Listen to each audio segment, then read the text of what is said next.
introduce myself. I am Mr. J.M. Iman. I am the Executive Secretary of Mayor E.G. Romualdo, at the same time, the Tourism Officer of this municipality. So, again, welcome to CAMIGUIN, welcome to Mahal. Inside first time sa CAMIGUIN. Wow, that's amazing. Inside pakilala na balik sa CAMIGUIN. Number one. So, for the first timers here in CAMIGUIN, nakuha tayong tradisyon. Nakakakita na yung bato na yung halukan. Kung wala pa, ha? Ay, ito wala ka rin. Masigil ang bato ang yung halukan. Yung forever pwede yung halukan din. Wow! Sana! So when we are here in CAMIGUIN, the first thing that we think is that CAMIGUIN, di ba bulkan naman na? Yes. Don't you know, ladies and gentlemen, that CAMIGUIN, here in the island, we have 14 volcanoes and counting. But, ay mong kabalangka, ano man? Wala pa nakita ng remote control. So, hindi kami na lang siya mapabuto ang bulkan. Pero, you know, kanang bulkan, mas idaghan ka na siya. For us, we always thank the Almighty God, Mambabaja, for giving us these volcanoes. Because of these volcanoes, nagtamis kaayo ang atong lanzones sa CAMIGUIN, which is the sweetest of its kind. And so every third week of October, we do celebrate the Lanzones Festival in Thanksgiving for the bountiful harvest of our sweetest lanzones. And I will tell you a story kung anong gitawag siya buwan. We don't call it lanzones. Here in CAMIGUIN, we call it buwan. From the word itself, duwawan, which means gold, because of its color. Now, legend has it that CAMIGUIN is not an island a long time ago. Dili siya isla, kung dili sakop siya sa kabukiran o kabunturan sa Surigao o Abusan area. One day, a flock of ayamtang came and disturbed our diwatas. The diwatas were so disturbed that one day they asked the Almighty, Mambabaja, kano'y ikay? Marikay mga kinugata, kalihagnog na mga langga.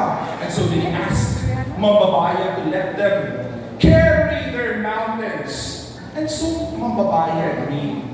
Okay, granted that, pagtutugaw sa manok, kung asa mo maagtag sa bilisyo sa adlaw, ihanin nyo ibutang ang inyong kabukiran. Then, the diwatas carried their mountains towards the seas. Hantod, nabantayan nila, Mother Diwata, nagtuwadon man ha ako sulay o panaksan. We have lost our comb and our bowl. And so, gibalikan nila. Nawala ang suklay, nawala ang bowl. Gipangita sa kadagatan. They have seen their precious fates. Ang suklay, ang atong White Island. Ang panaksan, ang atong Mantigi Island. The moment na nakita ang nawala na butang, tutugaw! And so, the diwatas put their mountains, hence it became CAMIGUIN Island. So, later years na hinahita po, there was a famine. Gutom, wala na yung pagkaon dito sa pulog sa Mindanao. Here comes one dato. Inuman ang buhaton ta. What shall we do? Then the dato went to the shorelines and said, Abdijan kita po. We need to go to that island. And to the island they went. Leading with them their chieftain by the name Dato Miging. And so since Dato Miging was the first chieftain who came here, the entire island was named King Miging, or the land owned by Dato Miging. These people were from the Manobo people. You are from the Sobalan group. we are from the Mansuba group, meaning our ancestors lived near the riverbanks. We have common origins, and so we are very proud of this culture and our roots. Manobo people, Higaunan people, and now we call ourselves as islanders as CAMIGUINans. That is story, but this is a story that will forever live in the hearts of every CAMIGUINan people.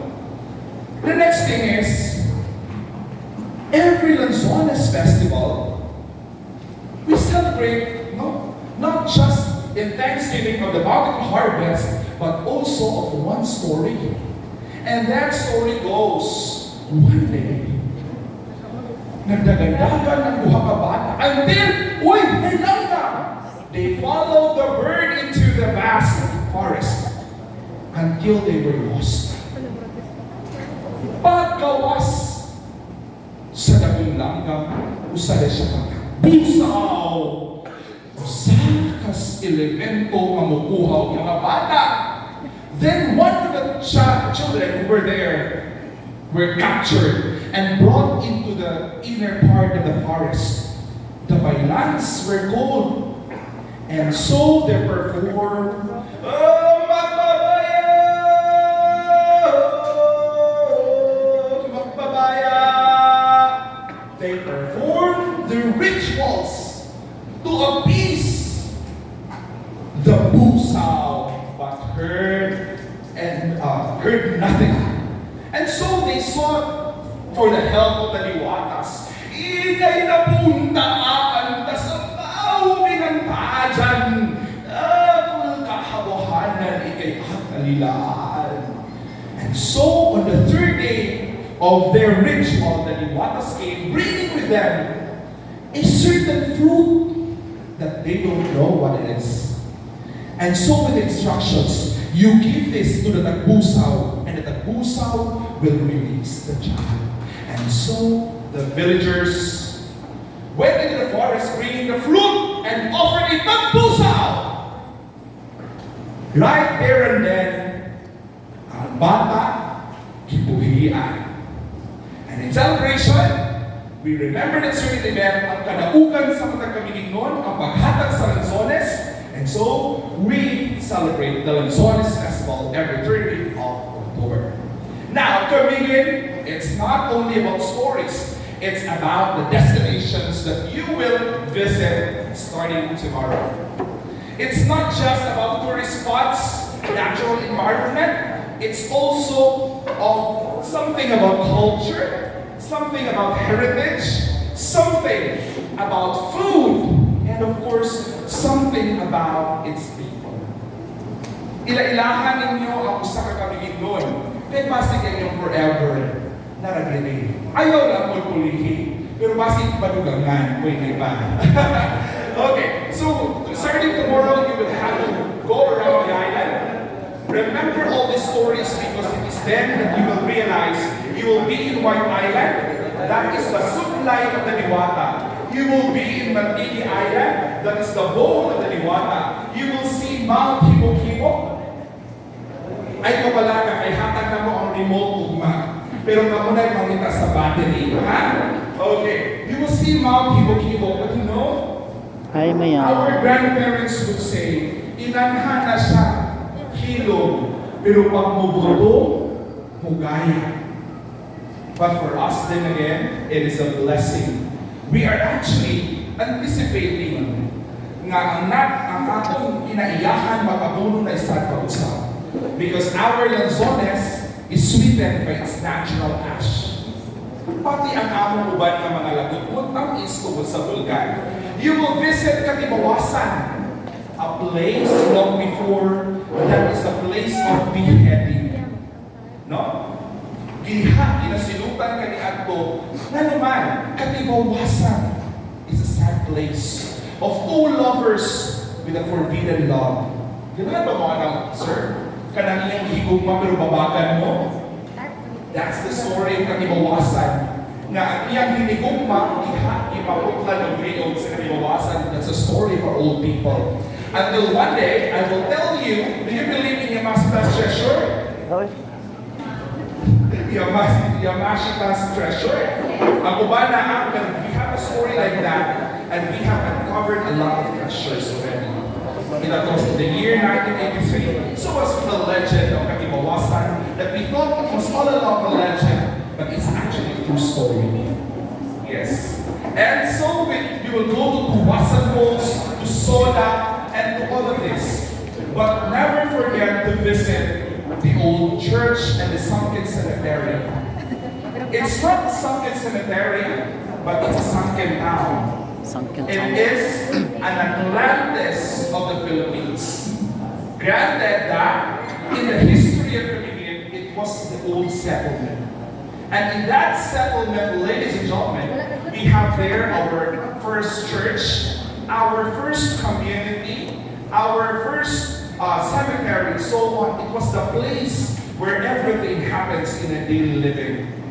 All of a sudden, in 1871, there was a massive earthquake that caused a massive crack over this area that led to its pagkaundod. It's not the sunken cemetery, again, it's a sunken town.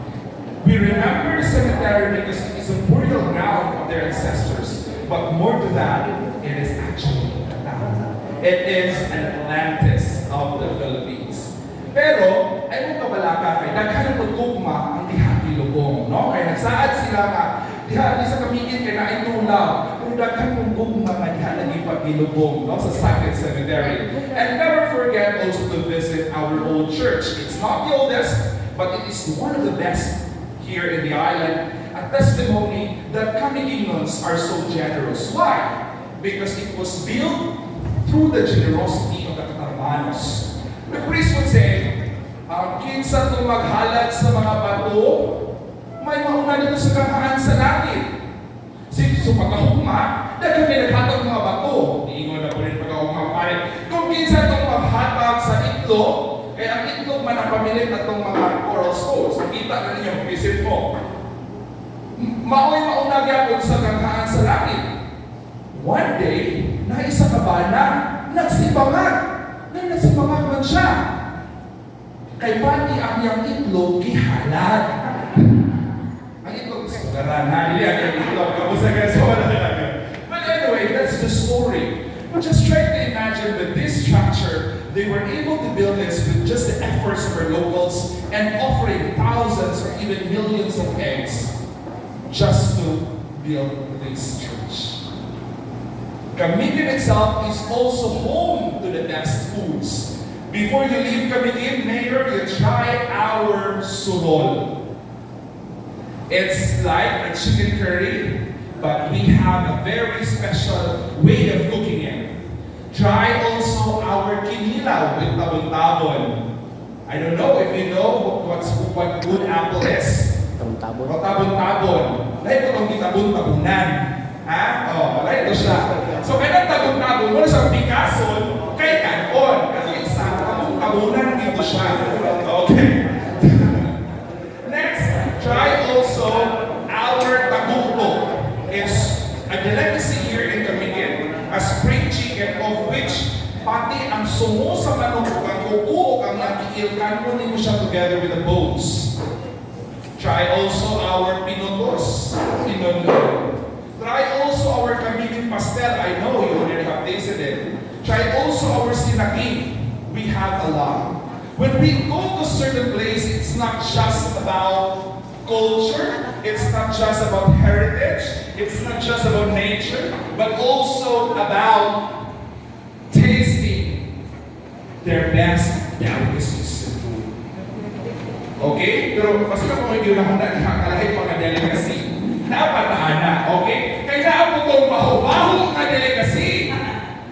Sir, naalala ni sir. Kasi mo po wala may baho-baho na delicacy. In the southern part of the island, we have the locos binulan, which is ready to eat. Not siya something kanditaanan, pero it's the perfect taste for those who loves to eat chicharron. Okay? Sorry, kaya na kayo. And Aside from that, if you would like to have pasalubong, the best pasalubong in the island is the lakas meat. Mga sundang, isip simbolo sa kaisog sa mga kamigingan. So it's the best gift for you because we have a lot of styles for our hinagiban. We have all kinds of these plates. Just choose whatever you wanted to have as a gift to a friend or to a neighbor or office mate. So I know tomorrow you will have your time visiting the island, but explore Camiguin at its best. Explore Mambahaw also, because Mambahaw is home to heritage houses. Now we have 200 plus identified ancestral houses in the entire city. And most of these were owned by the signoras and dons in their times. The rich mga Howlands who became rich because of their amag industry.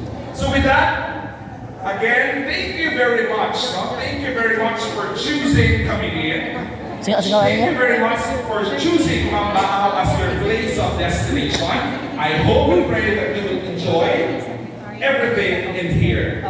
So, siguro later on, siguro po kayo wala kang mag-sir, kasi po po diha. But certainly, we are very much happy because you are here. Malipad, ay tuod na nakadinigaw, kapunay. Very happy to visit our once again, into the beginning. Hi, Ma'am Janet. Hi.